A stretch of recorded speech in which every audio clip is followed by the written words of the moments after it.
In March 1947, Earl Louis Mountbatten and his wife Edwina arrive in New Delhi.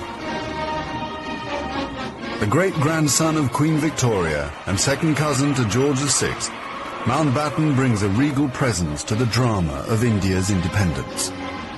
As the last viceroy, he bears responsibility for India's fate. 2nd of April, 1947. I have now completed my first week in office. I should like to be able to paint an encouraging picture of my first impressions, but feel it would be misleading if I did so. The scene here is one of unrelieved gloom. At this early stage, I can see little common ground on which to build any agreed solution for the future of India. The only conclusion I have been able to come to is that unless I act quickly, I may well find the real beginnings of a civil war on my hands.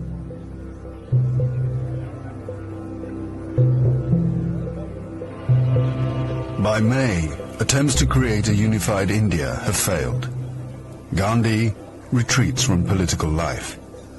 Muhammad Ali Jinnah, leader of the Muslim League, and Jawaharlal Nehru of the Indian National Congress concede to divide India. Fearing a total loss of control, Mountbatten brings forward the transfer of power to August. Two nations will be created by partition, a secular India and a new homeland for India's Muslims, Pakistan.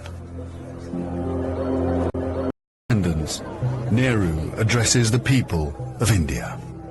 Long years ago, we made a tryst with destiny, and now the time comes when we shall redeem our pledge.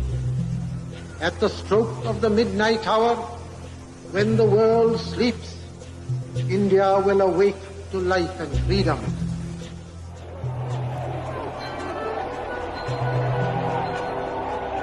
The 15th of August, 1947, the British Empire in India has come to an end. The last viceroy, Louis Mountbatten. The flag raising and the salute were done amid scenes of the most fantastic rejoicing. And as the flag broke, a brilliant rainbow appeared in the sky, which was taken by the crowd as a good omen.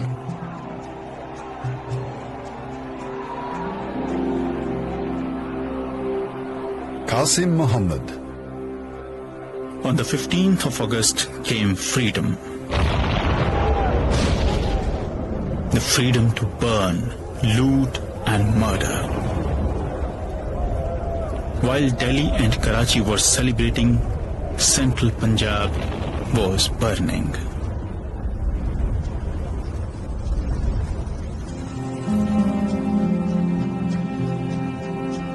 Between August 1947 and March 1948, 4.5 million Hindus and Sikhs are forced to migrate from Pakistan to India. 6 million Muslims must move in the opposite direction. Britons and Indians witness the bloodshed. Shahid Ahmed. It is a battleground. People have gone mad. Trains to Pakistan are being looted and occupants slaughtered. We all knew that carnage was in the offing. So did Mountbatten. The British Empire, which tried to build India over centuries, can never live down this great tragedy.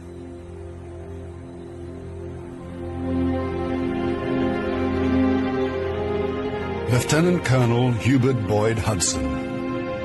The sight from the air was awe-inspiring. In this chaos, millions of refugees were struggling to get to India or Pakistan.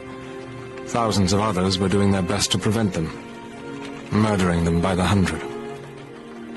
But death is nothing. There are things more terrible than death.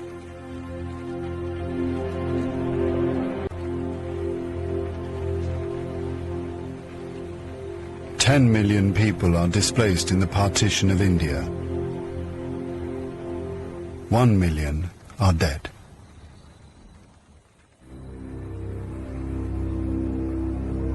By the summer of 1948, most of the British have left.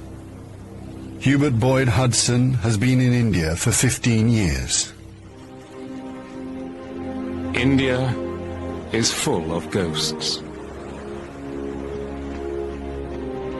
Houses I have lived in, now inhabited by Indians, remind me of the days which will never come again. When the Viceroy drove past with a cavalry escort in red coats, I have seen the greatness of the British in India, but now it is all ended, and we are the last to leave, the few who are trying to tidy up the mess which the sudden splitting of an old empire has caused.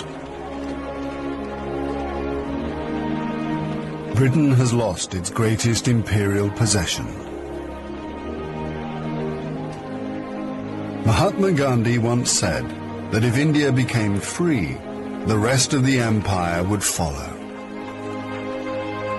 In the next 10 years, the fire of India's independence will spread around the globe, from the Middle East to Africa.